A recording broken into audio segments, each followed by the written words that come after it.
Good evening साथीहरु, राधे राधे। कस्तो हुनुहुन्छ? आज चाहिँ म तपाईहरुलाई एउटा जानकारी दिनुको लागि चाहिँ आइरहेको छु र भन्नुहुन्छ होला यो जारै मात्रै किन देखाएको भन्दाखेरि चाहिँ यहाँ हेर्नुस् है, यो चाहिँ के हो भन्दाखेरि चाहिँ यो हो अनारको बोक्रा, जसलाई चाहिँ म यहाँ जारमा हाल्दै छु साथीहरु। यो मजाले धुइसकेको छु मैले, यसरी मजाले धुइसकेको छु र यसलाई अब जारमा हाल्ने जिनिस मैले बेसी काटकुट पनि गरिन र यसरी नै चुडेर हाल्दै छु। अब यो के बनाउँदैछ यो बहिनीले, हमेशा के बनाएको हालिराख्छ भनेर भन्नुहुन्छ होला हैन। अनि आफूलाई चाहिँ जानकारी लिइसकेर आफूले गरिसकेर र जसले चाहिँ लाभ दिइसकेपछि चाहिँ र अरूहरू पनि समस्यामा हुनुहुन्छ भने चाहिँ यो समस्याबाट चाहिँ निस्किनु भयो भने तपाईहरुले मलाई कति धन्यवाद दिनुहुन्छ होला त है। अगर यो भने यो चाहिँ हो तपाईको अम्बकको टुप्पा, यसरी यो पत्ताई मजाले धोएर यो मैले काटिन, तपाईहरुलाई यहाँ भिडियो बनाउने उसमा यसरी चुडेर हाल्दिदैछु है साथी हो।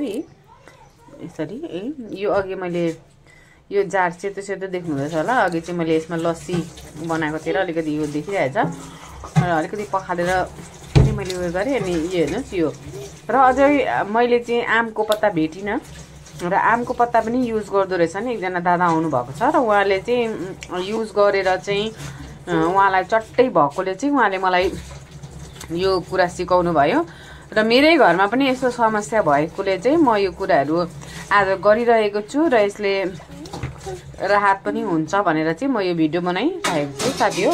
र मैले यसमा तपाईलाई देखिहालेँ, अनारको बोक्रा हालेँ, अम्बकको टुप्पा हालेँ, पत्ता कलिलो र अब यहाँ म हाल्दैछु ठन्डा पानी।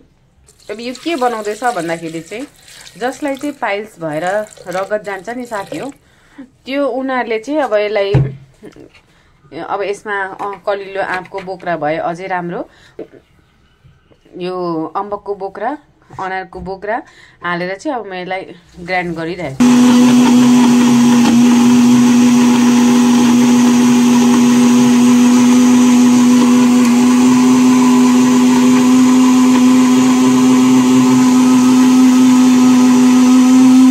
साथी हो यहाँ हेर्नुस्, अब म यसलाई चाल्नुको लागि रेडी छु। यसरी पिसिसकेको छु, नगर्न नानी, पिसिसकेको छु मजाले। त ऊ भएन रहेछ, अब अनारको उयो अलिक हार्डै हुन्छ र नानीले मलाई हेल्प गरिरहेछ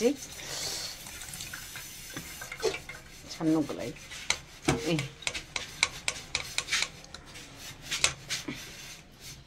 र यो जुस अब चट्ट तपाईले ग्लासमा हालेर जसलाई चाहिँ पाइल्सबाट ब्लिडिङ भइरहेको छ उहाँले यो खानुभयो भने ठन्डा एकदमै। अब म चाहिँ लगिदिँदैछु है, र हजुरहरूले यसरी खानुभयो भने एकदमै राम्रो हुन्छ साथीहरू।